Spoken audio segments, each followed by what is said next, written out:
Hello, and welcome to this eSchool News webinar. My name is Andrew Barber, and I'm a senior contributing editor here at eSchool News, and I'll be acting as the moderator for today's presentation, which is sponsored by Xeris. It's titled E-Rate Modernization, What School Districts Need to Know. And before I hand things over to our two speakers, I want to take a couple of moments to highlight a few housekeeping items. First, we will be recording the event today, so you don't have to worry about taking notes. In a couple of days, we'll send an email out to you, and it will contain a link to the recorded event, and you'll also be able to download a PDF of the presentation from that same email. And second, please ask questions.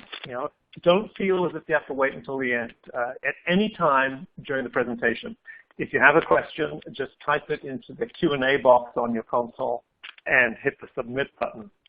And we're going to take a couple of questions during the midpoint in the presentation, and then we'll have some additional time at the end on some more questions. So please do take the time to ask whatever questions you may have. We also have a chat function which can be launched via the brown group chat icon at the bottom of your screen. And so use the chat to talk among yourselves, or to contact me or the eSchool News team with any technical issues or other concerns. But please don't use the chat function to ask the panelists questions. They just won't have time to monitor the chats while they do their presentation. So if you have a question, please use the Q&A panel instead. And having got that out of the way, let me turn to our speakers today. Bruce Miller is Vice President Product Marketing for Xeris, and he has nearly 25 years of experience bringing LAN and WAN communication products to market in a variety of business development, marketing, and engineering roles. At Xeris, he has led product marketing, product management, customer support, training, web development, press relations, and technical marketing. And prior to joining Xeris, he worked at Ixia, Lucent, Cabletron, and NetVantage, covering technologies ranging from switching to storage, DSL, and cable. Our second speaker, Brian Stevens, is a senior technology and regulatory analyst at Funds for Learning, a professional firm specializing in the federal E-Rate funding program. And he joined the group in 2003 and provides clients with detailed analysis and guidance in the areas of product and service eligibility, service substitutions, cost allocation methodologies, and regulatory compliance. He also conducts E-Rate workshops and training seminars across the country. And now that you know something about who's who behind the voices, let's get started. Welcome, Brian and Bruce. It's an honor to have you here today. Bruce, why don't you get us started? All right, great. Thanks, Andrew. So welcome, everybody, to this webinar today. So a quick rundown on what we're going to be talking about. We'll do a high-level introduction about the learning revolution and really what prompted the E-Rate program to accelerate over the last couple years to fund these initiatives in schools around the U.S. And then I'll pass it over to Brian to talk through the E-Rate program and the process of applying and all the things that you really need to know. We'll talk about wireless solutions that we bring to market that are all eligible for E-Rate as well. So, and then wrap it up with Q&A. So, along the way, again, if any questions, please enter them into the chat, into the Q&A window, and we'll address them as we go and at the end. So, a little bit to set the stage here. If you look back at how learning has progressed over the last 100, 200 years, it's really been the case where learning has been very much the same. The more things change with technology, moving from the blackboard to the whiteboard to the smartboard, in the end, it's really all the same. It's a one-to-many type of approach, a teacher standing in front of a classroom of kids, and information being disseminated to the group regardless of the level of the student. So slow students might be caught behind, faster students might get bored with their with the curriculum because they're not being challenged appropriately.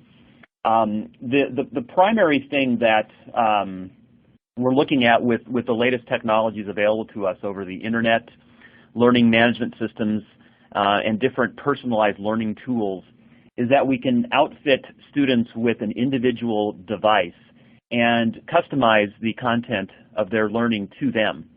So whether it's a tablet or a laptop or otherwise, they can get learning information taken that's customized directly for their progress, their rate of learning, and it can adapt accordingly.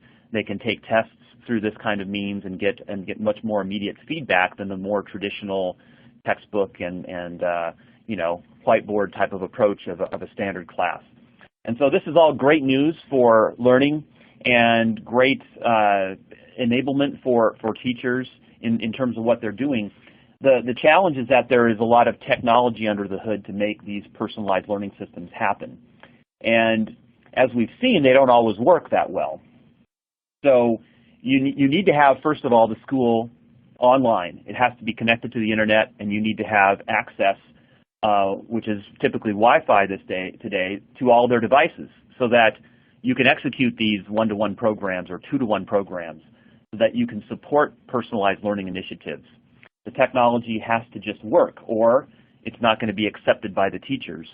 I hear this a lot, where if a teacher comes in and has 30 students and they can't get online, or there's a problem connecting, they'll resort to traditional means because you don't want to waste your class time. So it has to be an enabler and not a detriment. The problem that we run into, however, is that, and per the FCC's own numbers, 60% or over half of all U.S. schools lack the sufficient connectivity, the Wi-Fi, as well as broadband internet access to actually implement these tools. So given the fact that we have a lot of catch-up to do in terms of the technology baseline for these schools, finds us into the discussion about how we can fund those opportunities.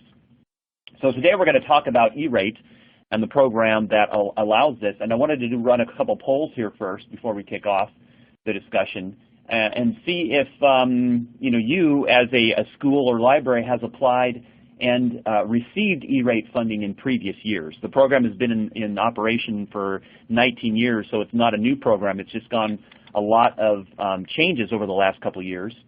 So if you want to just vote real quick, yes, no, on this slide here, we'll take a look at how many of you have actually done Erate in the past.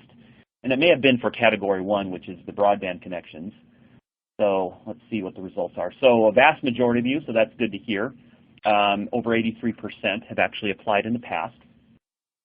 And then I have a second question here is, are you planning to apply for Erate funding this year for funding year 2016, which we're right in the middle of the filing season, and then the funding would start to flow in the back half of this year.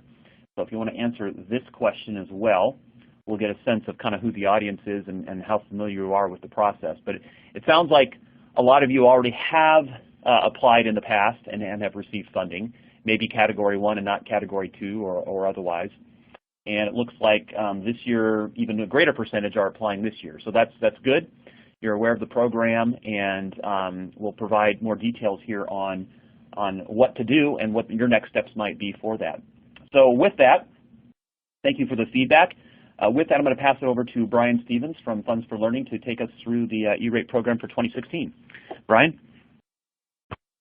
All right. Thank you very much, Bruce, and good morning or good afternoon, depending on where you're located. On behalf of everybody here at Funds for Learning, it's a real pleasure to get to spend some time with you talking about the Erate program today. So, just to start out, we really we'd like to describe the Erate as a series of opportunities and challenges. Bruce talked about technology as a real game changer in K-12 and about the need for robust connectivity in order to support these technological initiatives. And our own experience echoes that Bruce described, in that whenever you have a failure, and in particular a connectivity failure, it can cause just a complete abandonment of a particular technology initiative, whether it's one-to-one or bring your own device, whatever the case may be. And so the Erate program is really uniquely suited to solve that particular issue and to provide funding to support broadband connectivity. And the amount of funding is significant. Starting in 2015, the annual minimum allocation of funding to the program was increased to $3.9 billion. So every single year, nationwide, there will be at least $3.9 billion. You also have the potential that in any given year, there may be what we call rollover funds, which are funds that were approved in a prior year but not utilized for one reason or another. Periodically gather up those funds and roll them forward so they can redistribute them. For 2016, we have the potential for the largest rollover we've ever seen, which would result in the largest funding year we've ever seen. We could see a funding year with the amount of money approved as high as $5.9 billion, which would be very significant. So there's a large amount of rollover funds available combined with the increase in the annual allocation, and that sets up a great opportunity. So without question, if I know that the poll said that a few schools had not applied. If you have never applied for Category 2 services, which we're going to talk about in detail today, this is the best shot you will have ever had. And it's a bit of a crystal ball type question, but we really anticipate that every school who applies and does the application correctly will receive both Category 1 and Category 2 funding this year. Certainly, there's a better chance this year than there's ever been in the past. Now, along with the opportunity comes a bit of a challenge. I mean, this is a bureaucratic program. There's rules and regulations and deadlines and forms, and everything needs to be neatly put together and well documented in order to demonstrate compliance and ultimately be successful. So we like to spend some time talking with schools across the country, letting them know sort of what they need to know in order to be successful in the program. Now, what we have here is just a snapshot of sort of the E-rate funding history over the last 10 years or so. You'll notice that in funding year 2015, they're still making funding commitments, but we had quite a jump from the historical average in terms of the amount of money that was approved for connectivity services across the country. And then certainly in funding year 2016, this upcoming funding year, we have the possibility that we may have just an off-the-charts year. So we're really, really hopeful that we'll see very high demand among schools and library applicants this year. Okay, so just to kind of give you some suggestions, some things to think about whenever you're approaching the E-rate program and the application process. The calendar is really super critical. This program has an application deadline. That application deadline is April 29th. We'll talk about that in a little while. But funds can be denied simply because a date passes and you didn't get a piece of paperwork submitted on time. So the most successful applicants we see put together a plan from start to finish for their applications, and part of that plan is a calendar with milestones marked off, complete these tasks, submit these forms by certain dates. If you sit down, plan all that out ahead of time, I guarantee you it will make the process work smoother. It tends to reduce the stress level associated with preparing applications as well. Whenever you've got milestones on your calendar that you know you need to hit, you can plan accordingly. Really good idea to read the instructions. That sounds pretty self-explanatory, but I think we're all guilty on occasion of just tossing the little instruction manual to the side. The application process is entirely new this year. It is very, very different than it's ever been in the past, and it works in a completely different way. And so if ever there were a year where reading the instructions and getting the answers that you need will be important, it's going to be this year. So just be aware of that. You need to allot extra time, certainly, because of that, but make sure that you're paying attention to all of the guidance that's out there in the new system. You need to be responsive. The program is fairly interactive, so the administrators will reach out to you with questions about your application. They're essentially making sure that they understand what you're requesting, and they want to make sure that you've followed all of the rules. And so every year there are millions of dollars that are denied simply because the administrator has a question about the application, and they either get in touch with you and you don't answer, or they have bad contact information and can't get in touch with the applicant. So make sure that you're monitoring your email and that you're responsive to the reviewers when they ask questions. The number one reason that funds are denied retroactively, so they get approved and then denied after the fact is because of inadequate document retention. So make sure that you've got a plan for keeping all of the documents associated with the program. Remember, you need to be compliant, but you also need to demonstrate or document that you're compliant. So make sure that your document retention strategies are up to date. And finally, just making sure that you're staying tuned. Utilize all the resources that are available to you. Subscribe to newsletters. Events like this one are good. The more information you can get about the process, the better informed decisions you can make when you're submitting the applications. And so there are a variety of resources available to you. We recommend that you try to take advantage of as many as possible. Okay, so I mentioned that the program provides discounts on connectivity and infrastructure. So this is kind of a unique program in that what's actually happening is schools are purchasing technology products and connectivity services, and this program is giving them a discount on those purchases. And the way that the program administrator and the FCC have couched this program is really to provide connectivity and infrastructure, or more broadly, the broadband service is what they're interested in, network connectivity. So they've separated it into Category 1 and Category 2 services.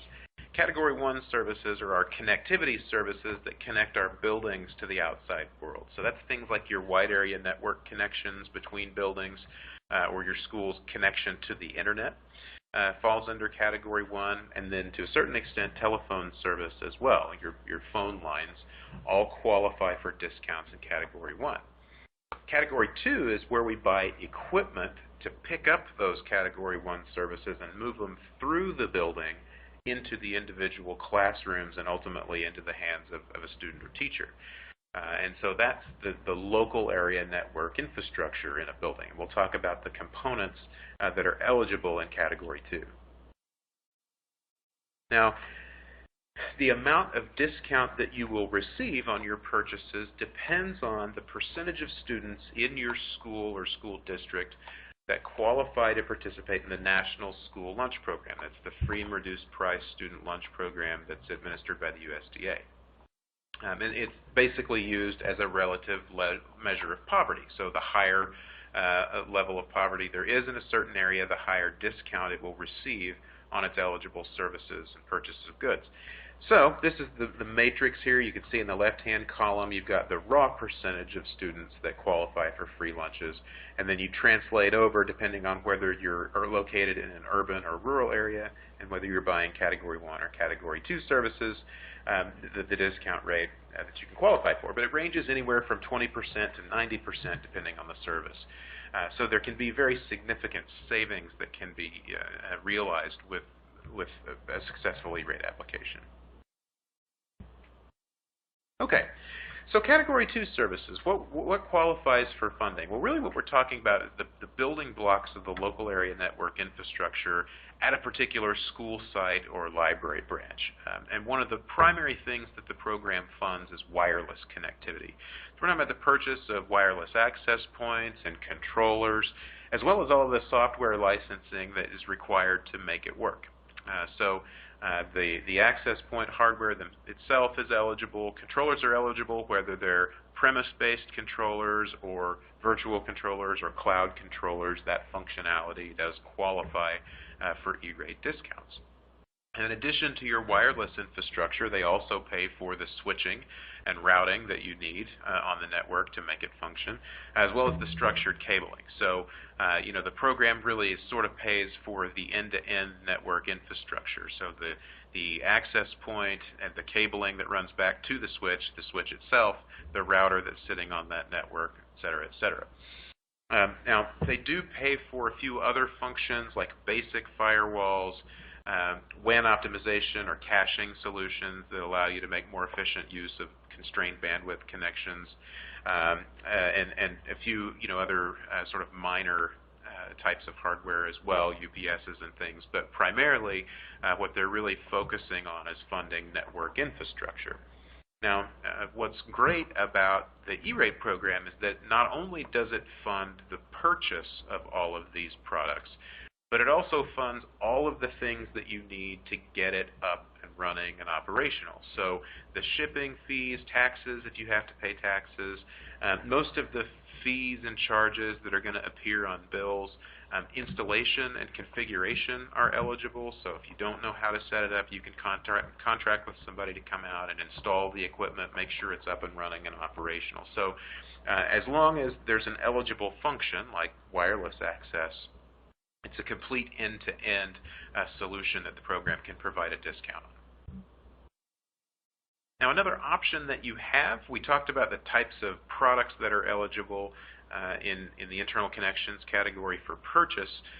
You can also lease those components in what we call a managed service, or a managed internal broadband service is the category that the administrators use. And that's basically the same type of functionality, but instead of you going out and buying all of the hardware, you basically receive it as a managed service. So you hire a third party to come in, and they install their own equipment, and they manage, monitor, and operate the network. You just pay for a monthly or annual managed service. So this is an eligible arrangement as well. So if you're not interested in managing your own network, you can get a managed network service as long as the overall functionality is eligible, like switching, wireless, etc. And finally, in addition to the hardware purchases or the managed service, the ongoing sort of routine maintenance and upkeep of that hardware is eligible as well. So if you have a contract for service from a manufacturer that includes basic technical support, software upgrades and bug fixes, security patches, all those types of things, adds, moves and changes, configuration changes, all of those types of sort of routine maintenance items that need to take place on networking equipment qualify for E-rate discounts as well. Now, the one notable exception here that we have to point out is that they don't pay for warranty service. So if you have an upgraded or extended warranty or an advanced replacement contract, those typically are ineligible or are cost allocated depending on the functionality. But the sort of technical support and routine software maintenance that you need to keep your networks operating smoothly and up to date is eligible for an E-rate discount.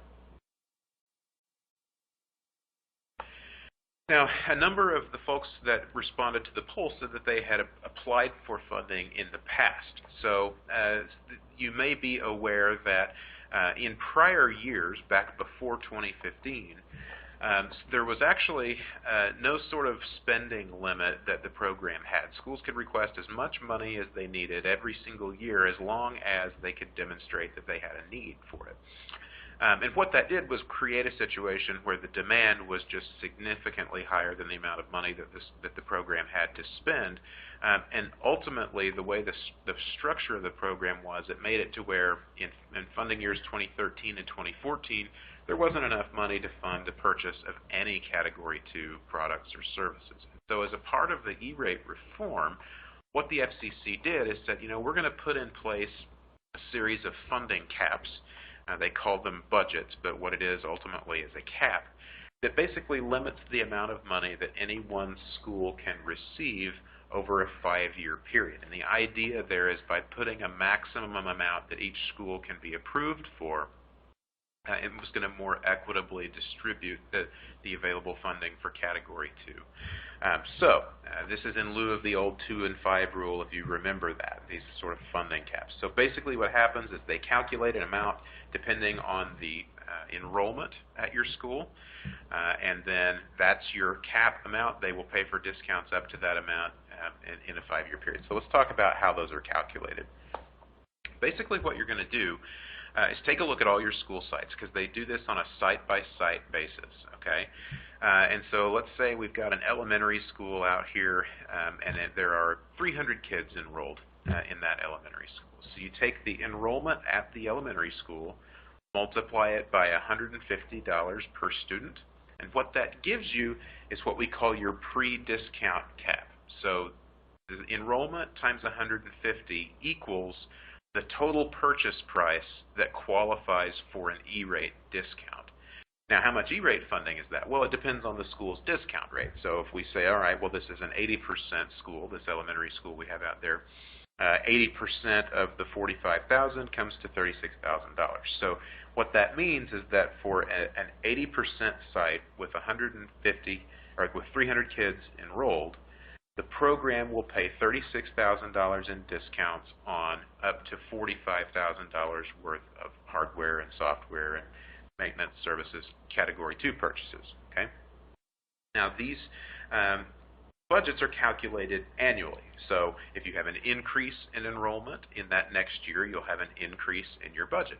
If you have a decrease in enrollment, it will go down. However, if you've already spent your entire budget and then it goes down in the next year, they don't require you to repay anything. You just don't have any budget funds available. Now the way this works is sort of a rolling or cumulative total. So you can apply however you want. Strategically, you can apply for all of your money in 1 year. You can divide it by 5 and request an even amount every single year. You could do half of it now and half of it 3 years from now. Now that decision is up to you.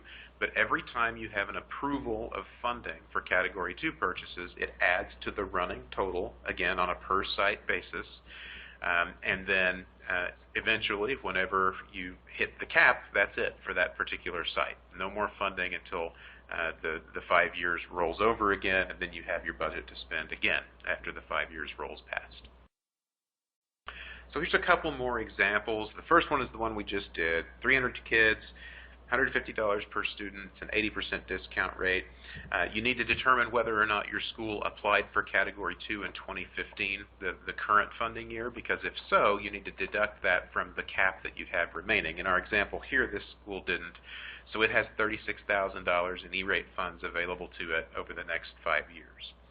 Our second example here, we got a little bit bigger site, 400 kids, again, times $150 per student.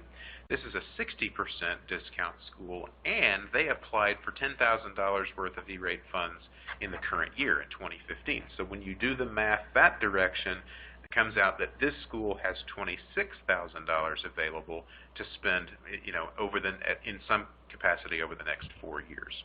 So you just go take the enrollment at every single location. Now it's important to remember that the budgets can't be shared among locations. It's a real common question we get. So if you have a whole bunch of equipment you need at the high school, more than the budget supports, but you don't need very much equipment at the elementary school, unfortunately they don't allow you to use some of the elementary school's budget to fund equipment at the high school. So you do have to calculate it and stick with a per site funding allocation.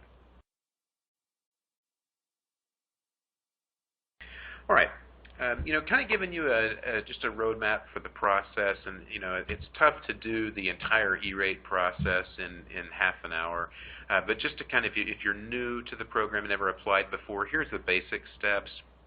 There is a fair amount of planning that takes place prior to the applications being submitted, and that's mainly just to determine what your needs are. So sort of to net it out, what you're going to do is determine what it is you need.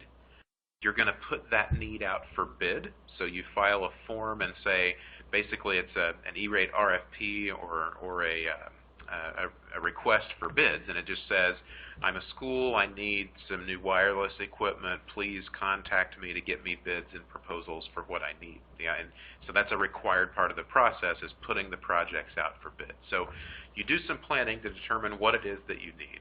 Then you put that need out for bid, and service providers look at those forms and say, oh, here's a school out here that needs some wireless equipment, I'm going to respond to that, so they send you bids and proposals. You evaluate those proposals based on some criteria that the FCC has set, and you select a service provider and sign a contract.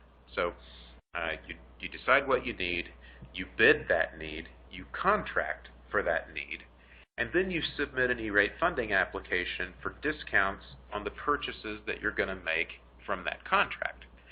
So after you do your competitive bid and select a service provider, you have a contract in place that says, okay, now I know I'm going to buy this equipment from this service provider, it's going to cost me this amount.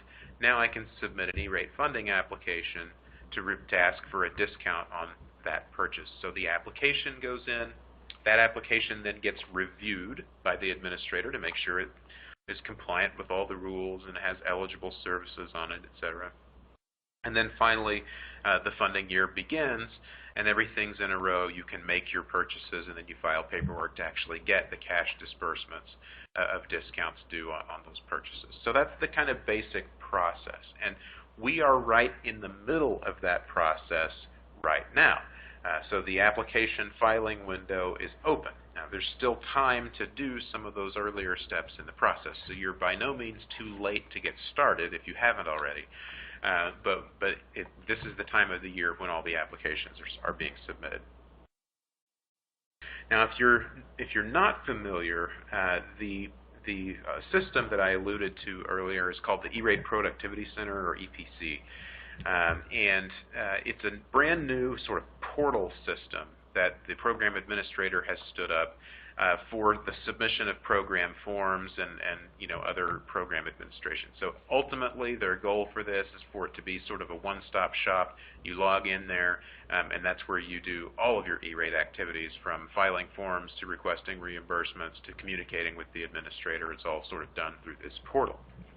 I'd like to sort of get a sense. I've got a poll question here to see if you've already established your login to EPC yet. So we know that for a while the registrations in the system were kind of lagging. They were kind of running behind. So if you've logged in, answer yes. If you haven't logged in, answer no. I'll give you a second to answer that question, and then we'll kind of see where we stand. We are exactly 50-50. Excellent. Okay. That's good. Some of you have gotten started, maybe even filed a form in there. Some of you have probably not even had a glimpse of the inside of the system. So the filing window is open now. So the funding applications are due April 29th. The competitive bidding forms to start the bidding process are due April 1st.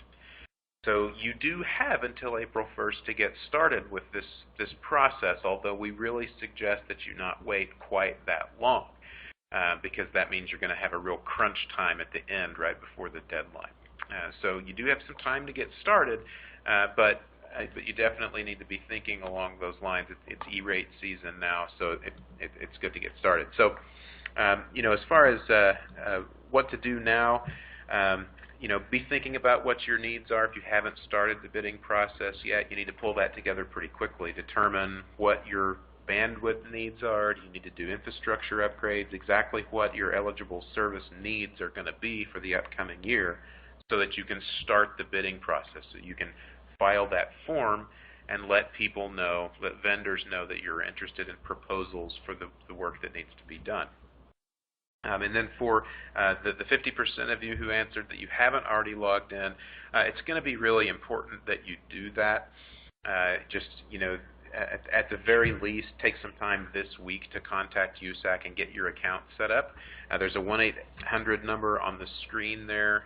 They will help you get logged in. Now, if you filed an application last year, they should have sent you an email that has your login information in it. However, we know a bunch of those got trapped up in junk mail folders and whatnot. So if you didn't get your email, or if it's already expired, you can call the 1-800 number, and the folks at USAC will get your account established so that you can then get started with filing the forms. So that's a kind of a real brief rundown of where we stand right now. I think I'll stop here and see if we've had any questions that have come in along the way. Thank you very much, Brian. We do have some questions coming in, so let's take a few minutes to cover those before we hand it over to Bruce. The first question is from the audience is obviously from someone from a district or a school that says to have very low number of students on free and reduced lunch. Is it worth a school or a district applying if that's the case, if they don't really have a lot of students on the free lunch program? Sure. Yeah, that's a great question. Well, yes, absolutely it is. I mean, if you can identify a single student, all it takes is one. That gets you a 20% discount off of all your eligible services. It increases pretty quickly from there. So if you've got just a handful, then you can certainly qualify for a higher discount rate. So Depending on whether you're urban or rural, 1% of the student body, if you have 1% or more, then you automatically jump up to a minimum of a 40% discount. So I definitely think that it's worth applying, even if you have relatively low numbers. Now, for Category 2 services, the prior wisdom has been if you're at a lower discount level, don't bother applying because there won't be enough money to fund Category 2 services for you. But with this new series of funding caps and the rollover funds and the permanent increase in funding that we have, that is really no longer the case. And in fact, in 2015, the current year, everybody who applied, even the 20% schools, got their discounts for Category 2 services, assuming that they filed correctly. And we anticipate that that's going to be the case in this upcoming year as well. Again, I can't know for sure because we won't know until the demand estimate comes in, but very, very high likelihood that everybody who applies will get funded for all of the services that they request in 2016. So absolutely, I think it's definitely worth the time and effort that it takes to file the application. Perfect. All right. Well, thank you for clarifying that. One other question. You talked in your presentation about some of the services that are covered in Category 2, including maintenance. Someone wanted to know whether the hiring of an outside vendor or a consultant is covered by E-Rate to come in and assess the Wi-Fi infrastructure where they're having some connectivity issues. Would that be covered? Well, that's kind of a tricky question. It depends a little bit. If you were hiring somebody to come in and help you determine what your needs are for an upcoming purchase, that sort of consulting is generally not considered eligible for an E-Rate discount. If you really you have no idea what it is you need somebody to come in and tell you what your needs are so that you can put together a bid. That type of service is really not an eligible service. However, if you've got equipment in the building and you're having trouble with it, it's not working, it needs to be reconfigured or maybe even moved around physically depending on the situation, but it's not reliable and you need it to be fixed, then that sort of hands-on actually repairing, working on the network is generally eligible for an E-Rate discount as a maintenance service. So you can bid that out and say, hey, we've got equipment here, but we're having issues. We need to make sure that our current equipment is operating the way it should, and also potentially even maybe supplement that with the purchase of new equipment if that's what it's going to take to get the network up to our standards. Okay, terrific. Well, let me ask one more quick question before we go over to Bruce. And the question is a VPN server eligible for E-Rate to allow staff and students access to the network? Unfortunately, it is not. That was one of the functions that used to be eligible. They did provide funding for that in earlier years of the program, but starting in 2015, that was removed from the eligible services list. So in 2015, we saw a number of denials for VPN-based equipment this year. Okay. All right.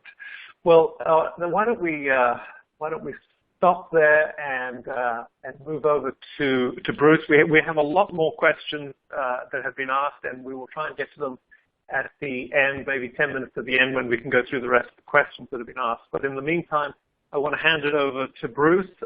Bruce, why don't you take it away again? Great. Thanks, Andrew, and thanks, Brian, for walking us through the E-Rate portion there. So what we're going to talk about next is wireless solutions that are eligible for E-Rate funding.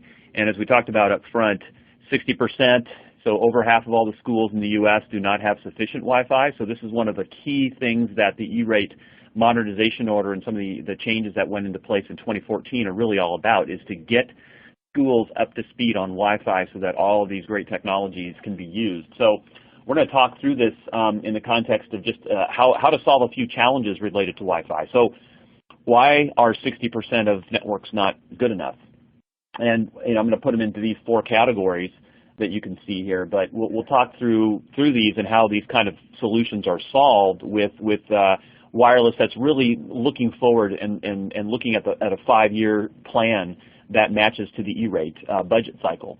You have money for 5 years, you want to make sure that whatever infrastructure and purchases you put into place are going to last for the duration of that funding cycle. So the first thing that we see a lot of times is accessibility. How do I get all of these students and teachers and faculty onto the Wi-Fi with all of their devices? It's a technical challenge that a lot of times has some pretty fundamental barriers to it, because you're asking the questions, where do I connect and what's my password, and I don't see the network. You know, if you don't have good Wi-Fi coverage, you're going to have problems from just a coverage perspective. So access is a big one. If you have 1,000 students, first day of school, you support BYOD, or maybe you're handing out iPads or tablets or a one-to-one program, you need to get them on the network, and you don't want to have 1,000 calls to the help desk related to that. So the solution that we provide as a Wi-Fi vendor is called EZPass, and this is a really fundamental element of the Wi-Fi equation, is making sure that all those users can get on the network easily, quickly, easily, and without additional assistance. And so for us, it's kind of all in the name, EZPass. It makes that process as simple as possible. It really is a paradigm shift from other access technologies out there, and we're not going to have enough time to get into it, but you can learn more about EZPass online on our website. But there's a lot of things in it, including some new patented technologies that make Wi-Fi access secure and accessible and easy for everyone to get on the network. So we see this as a fundamental first step to a solid Wi-Fi network.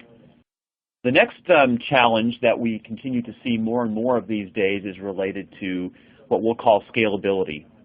And this is tied directly to the density challenge, where you have lots of devices, and those devices are showing up everywhere. So whether it's a classroom, that's the obvious one, but it could be outdoors, it could be in cafeterias or other kind of general areas, could be just in regular office spaces. The sheer number of Wi-Fi devices connecting to the network is just tremendously greater than what it used to be just a few years ago. And so that density is something that is a challenge for many schools everywhere. The problem, I would say, or one of the issues, is that you look at the traditional way of deploying Wi-Fi, and it's a little 2 radio AP, and it's been that way for 15 years. But think of the way that you deploy switches in your network. You select a 12 or a 24 or a 48-port Ethernet switch, depending on how many users you're connecting, or how you sell storage or buy storage. You know, you buy a terabyte or 5 terabytes or 10 terabytes or whatever you need based on your storage needs. We think Wi-Fi should really be the same thing, work the same way, and that's what we do with a solution that scales from 2 to 4 to 8 to 16 radios. So the more Wi-Fi radios, the more bandwidth, the more users you can connect, and it's a lot more elegant to support Wi-Fi this way. So this is a unique characteristic for Xeris. We have schools that are deploying 4 radio APs in their classrooms instead of putting in 2 or 3 regular APs. So they actually save a lot of equipment and costs associated with that. So it's a solution that really maps to your use cases. Here's just a quick view of how that works, the portfolio of solutions that Xeris supports, and how that maps to the use cases. So whether it's a classroom or a conference room or an auditorium, you pick a larger, more powerful access point, and you have economies of scale by doing that. So that's how we solve the scalability challenge. The third one is the reliability challenge. So you can have Wi-Fi, you can have it deployed everywhere, you can think you have a great network, you can have 5 bars on all your devices, good signal, but then it just doesn't work, or it doesn't work at certain times of the day.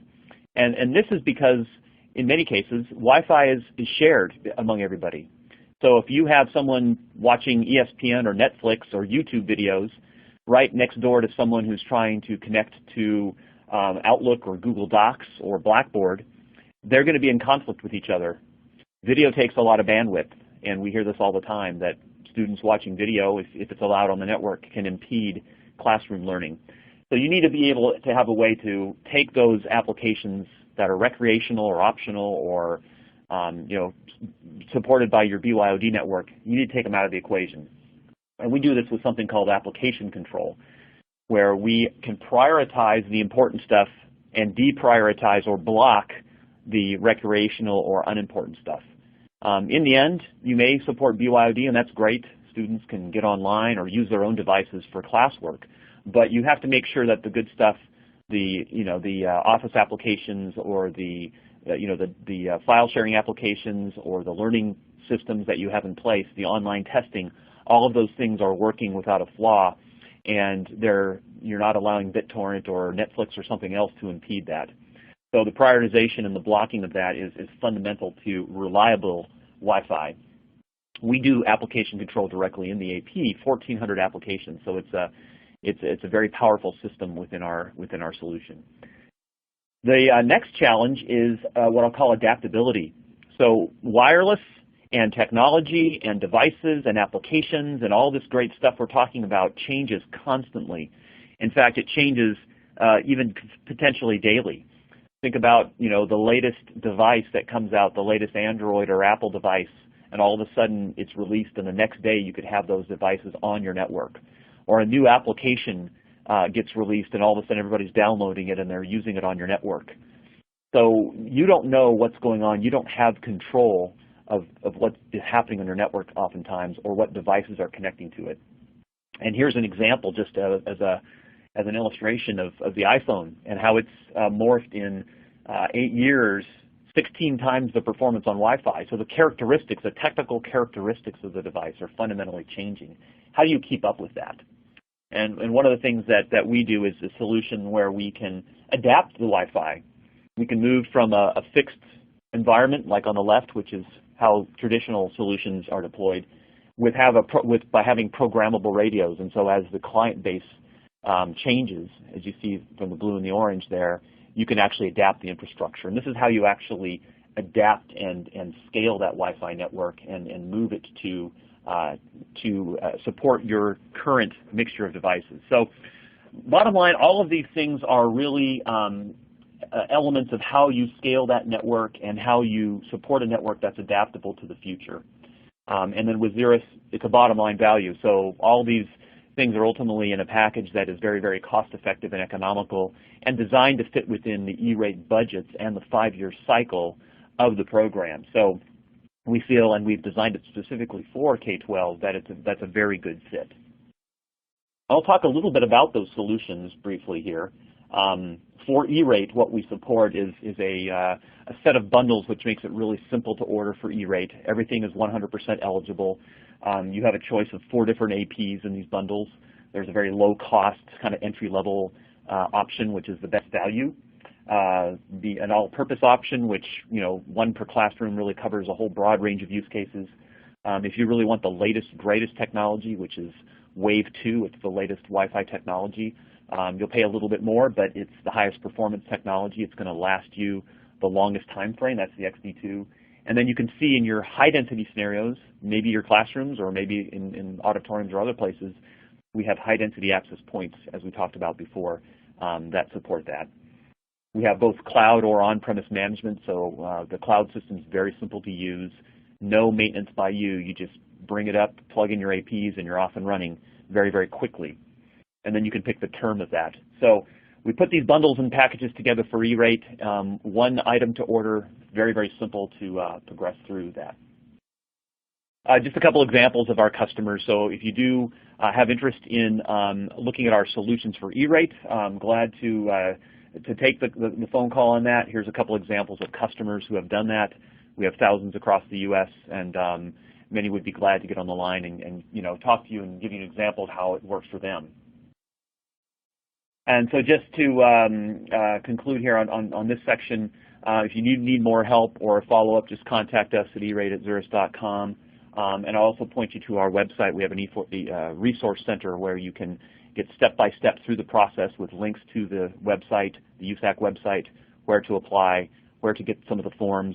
We have an FAQ. We have a calculator where you can calculate your eligibility, similar to what Brian did a little bit ago. So check that out, and that'll help you kind of get going with the program. And so with that, I'm going to hand it back to Andrew, and we'll continue to work through these questions. Andrew? All right. Well, thank you so much, Bruce, and thank you, Brian, for sharing your insights about the E-rate today. We still do have about 10 minutes left, so we'll try and get through as many questions as we can before the end of the hour. So, Brian, I'm going to turn back to you. And we have a question from someone who says that they have already upgraded their whole Wi-Fi and switching infrastructure in the school at the beginning of the 2015-16 school year. What can they do? Can they apply E-Rate in some way to that? Well, to a certain extent, sure. There's a couple of things that you could potentially do. So certainly maintenance. So if you need sort of ongoing technical support, if there are subscriptions that need to be renewed for licensing or things like software patches and updates and things for any of your eligible equipment, you can certainly apply for discounts on those as well. And then kind of taking a look at it too on a 5-year time frame. So the 5-year budget, it's going to start in the first year that you apply. So if you didn't apply for 2015 funds and you don't apply for 2016 funds, your 5-year clock will start in 2017, 2018, whenever it is that you get ready to apply. You have a bit of time, really, and 5 years is quite a while. So you have brand new shiny equipment now. Wireless technologies especially move pretty quickly.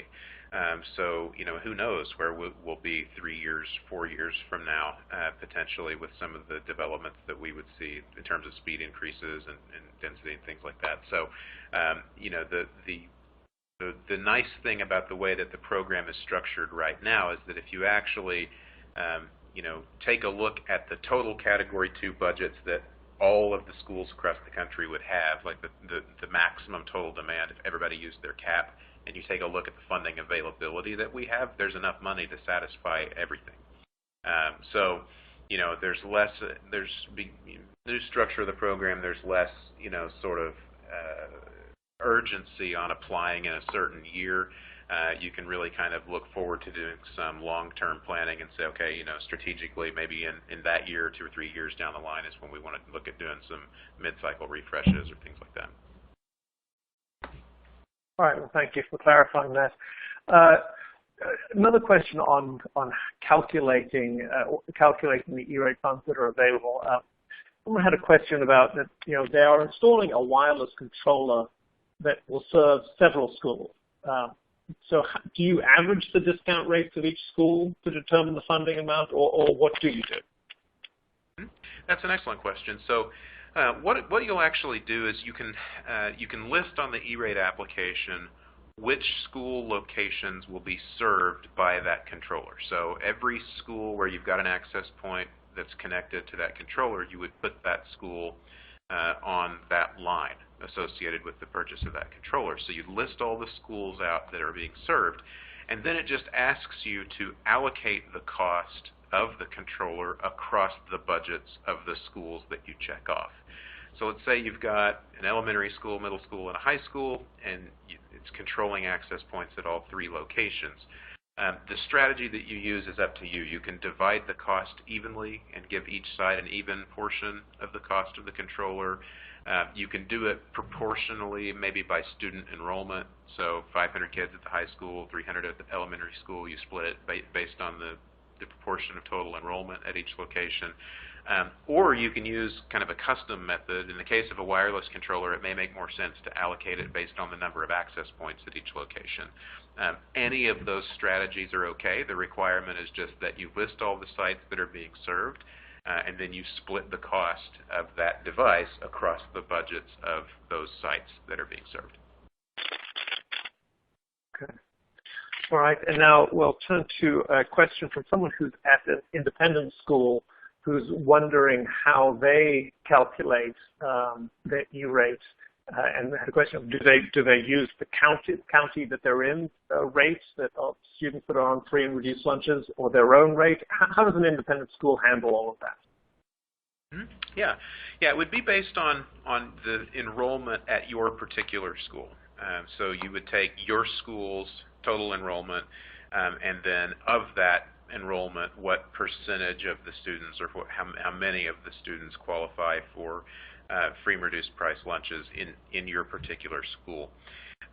Now, in some cases, if you have locations like private schools or something like that that may not participate in the National School Lunch Program, there are some alternative ways of calculating the discount rate. The most common is a survey, where you send out a survey to your student body, asks about income levels, and you identify qualified students that way. So there are a couple of alternative methods for calculating the discount rate, but you basically, however your independent school is regulated by the state, so your students at the school is your student body is what would be used to calculate the discount rate for your application. Okay. All right, I'm now going to turn to I suppose the best described as a chicken and egg question for you, Brian. Should a school or a district sign a contract for services before applying for the funds, or do you apply for the funds and then sign the contract? How does that all play out? That's an excellent question. So, and there's a very specific answer, and you want to make sure that you're paying real close attention to that, because it can be a compliance issue. So, the way the process works is that you do the competitive bid. So you describe what it is you need, and you ask for bid. That has to be open for a minimum of 28 days. After the bid process, when you file your Form 470, it's going to have what's called an allowable contract date on it. So you have to wait until that date passes before you can sign a contract. But the rule is you have to sign the contract before you submit the application for funding. Okay, so Form 470, 28 days. Don't sign a contract before the allowable contract date, but then you do have to sign a contract before you file the Form 471 application for funding. And that's why we suggest not waiting until the last minute to start the bid process, because what you end up in a situation is you end up where you're trying to evaluate, negotiate contracts, get them signed, get board approval if you have to do that, get all of the contracts finalized before you can file the application. If you're trying to do all that in one day, and it's the day of the E-rate application deadline, it's going to be a very stressful day. So that's why we suggest getting started, a little bit earlier. But the answer to the question is after the allowable contract date, but before the E-rate application is filed. Yeah. Well, let me follow up while we're still on the subject of filing forms. Can you explain exactly where on the USAC website people go to register? Sure. Yeah. If you so the administrator's website is usac.org/SL. Stands for Schools and Libraries, SL. And when you load that page, I can tell you the login for the E-rate Productivity Center portal, where you go to file your forms. It's actually a great big banner that should be the first thing that appears on that page. But in the right-hand, the left-hand column, there's a navigation menu, and there's a big blue button that says E-rate Productivity Center. And you click that, and it'll whisk you off to the login page. Now, if you don't have your login, there's not a way to get one on the web. You have to call them on the phone, and that's 888-203-8100. Thank you. We have time maybe for one, maybe two questions, but let's see how we go. Someone in the audience wants to know, they have a PBX system now, and they want to move to a VoIP phone system. Will E-rate cover that? Unfortunately, it will not. That's one of the things that used to be eligible. We talked about something else earlier. They used to pay for telephone systems, and they don't anymore. They've phased out support for telephony in favor of broadband data connectivity. So a hosted voice-over IP telephone service still qualifies for a little while. That's getting phased out slowly. But the purchase of voice-over IP hardware and software is no longer eligible. Okay. All right. Well, thank you. I think that's probably about all the time that we have left today. If any of you did ask a question that we were unable to get to, someone from the Xeris team will follow up with you individually to get you some answers. And finally, I do want to thank Brian Stevens and Bruce Miller for really 2 excellent presentations on explaining how E-Rate works and how schools and districts can take advantage of it. And I also want to thank Xeris for its support for today's webinar. And one final reminder before we sign off today, we will be sending out an email to all attendees when the recording of the webinar is ready. So thank you very much for coming today, and this concludes today's webcast. Goodbye.